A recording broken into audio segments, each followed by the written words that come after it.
Can nudity help to heal body image? I think so.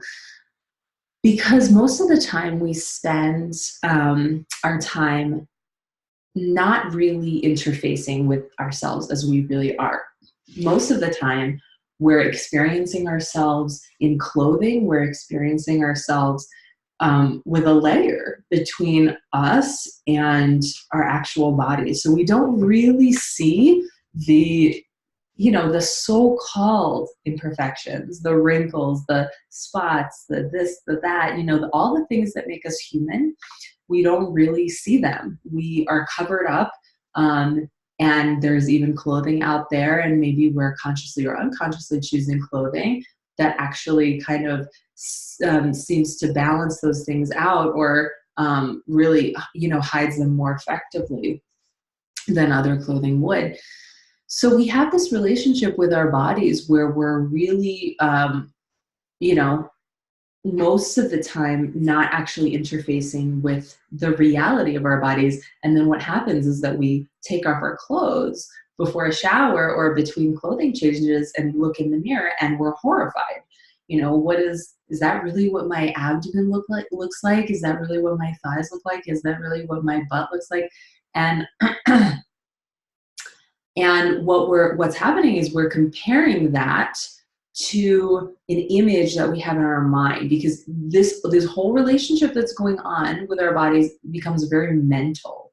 And especially if we're not physically active people, but even if we are, the relationship with if we are physically active but we're not actually experiencing ourselves without clothes on a regular basis, for some length of time, we can still get very mental about what our bodies should look like. And then what's going on is one big projection on our bodies about what they should look like.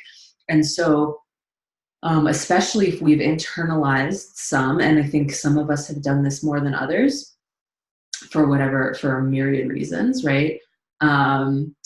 What we've been exposed to through media, what kind of family support we had, etc. But many of us have internalized an image of what a human should look like, and if we don't actually match that image or that blueprint, then that creates unhappiness, right? And that's just a human function. Whatever blueprint we have for our lives and we don't meet it, we start to feel feelings of unhappiness, not enoughness, etc. So the idea is that, if we're swimming in that really mental space, what I would suggest is starting to have periods in your day where you actually spend time without that layer between you and your own body. And, it can be at your own comfort level, just in the privacy of your own bedroom. Thomas Jefferson, I think it was him, that would wake up every morning and spend 30 to 60 minutes with no clothes at all. And he would be reading or writing. So he would be doing something that he would normally do, but he was doing it naked. And you can do yoga, you can meditate, you can have a cup of tea and do your morning pages if you do those. Whatever it is, whatever practice that you do in the morning to start your day, then you can actually do that. Most things, unless you're going outside in a crowded place, you can do many things without clothes. And so here's what I really want to get to, though, is that this is all what's underneath this is really this phenomenon of the fear of the unknown. So when we don't know something, we fear it, right? And that's understandable from a survival brain perspective. And oddly enough, we can actually get to that level of distance from our own selves, from our own deep emotional selves, this, also from our bodies and from real intimacy with our bodies. So that's, that moment that I was talking about earlier, where we have been in clothes all day and we suddenly see ourselves in the mirror and we feel horrified, or we feel that mixture of emotions that is anything but compassionate or loving or just thankful and grateful. And when we do that, what's happening is that we don't know, we don't have a relationship, we haven't cultivated a relationship with ourselves and our bodies, I'll say.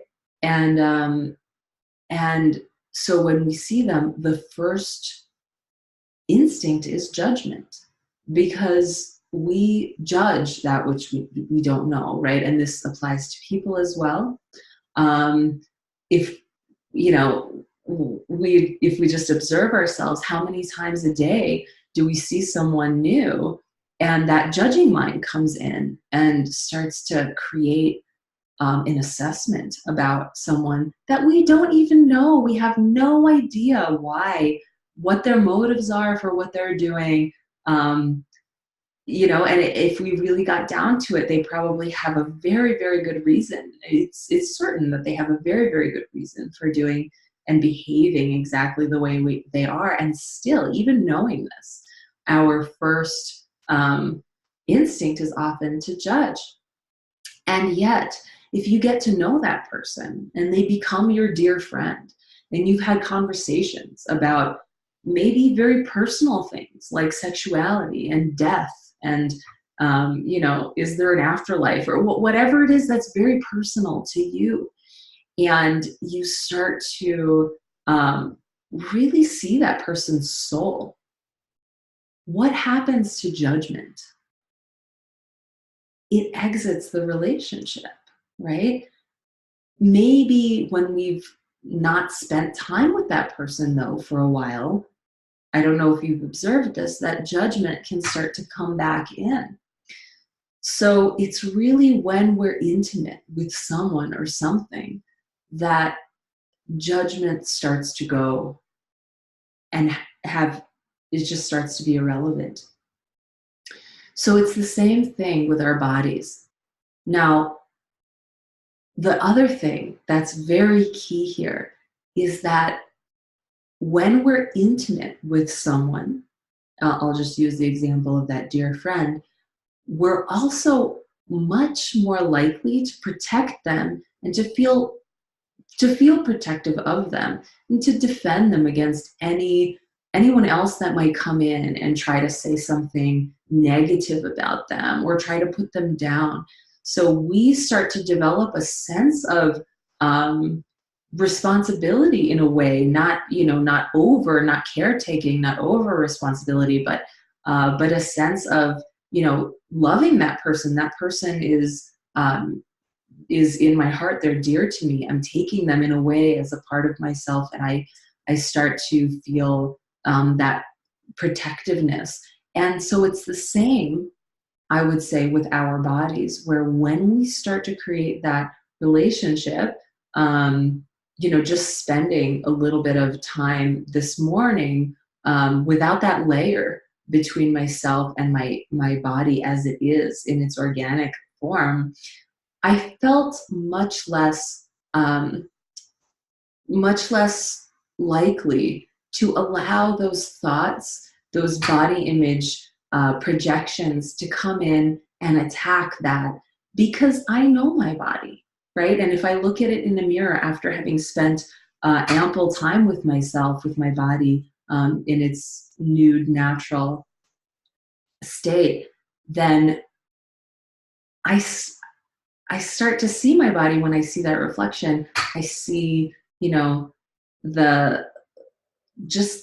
function and the way that this body allows me to go about my life and do the things that I love to do. And then I feel gratitude and gratefulness. So that intimacy, I'll just leave it at that. And that intimacy can allow us also to be much more armed against that internal attack, the attack by the internalized voices that tell us we're not good enough, and all the other things that are so unhelpful, and so many of us are having to unlearn And I would just really encourage you on that journey of unlearning those things and armoring yourself in any way that you can. And I don't mean, energetic armor that keeps you uh, from making a heart connection with the world and experiencing things as they are. What I mean